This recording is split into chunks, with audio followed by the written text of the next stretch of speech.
aming salad.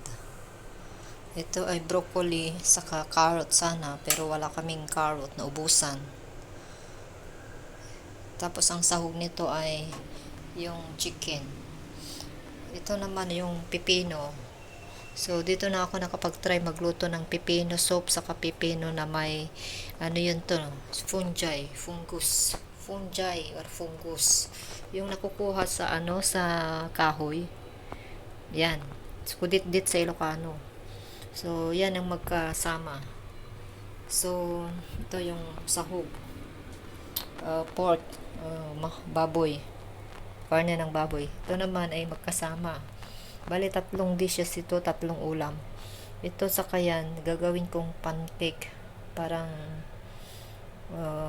cabbage pancake. So, igigisa ko muna yan hanggang sa maluto. Tapos saka ko lagyan ng itlog. Yun, itlog.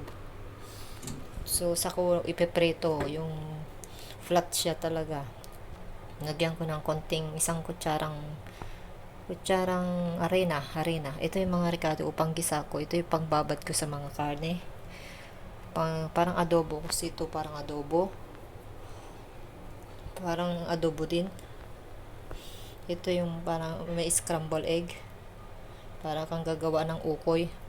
Ito yung solo na salad. Bali, 4 na dishes. 3 dishes. Tapos isang salad. Bali, 4. Lagi-lagi ko yung ginagawa mga guys. Pero magkakaiba araw-araw. Mula umaga hanggang tanghali hanggang gabi. Tapos ito yung trabaho ko dito, pero paborito ko talaga magluto. Ito yung garlic saka ginger. So yan guys, saka sibuyas. May kahiwalay na. So yung manok saka baboy. So bye bye guys. Ready ko lang mga pambabad ko na. Ibabad ko na dito yung mga marinate ko muna sila. Marinate ko silang dalawa. Saka na ako magigisa. Bali, 1 oras ako nag-prepare, 1 oras din ako magluluto nito.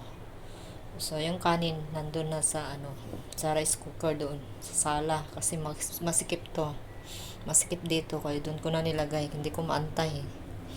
So, bye-bye na guys.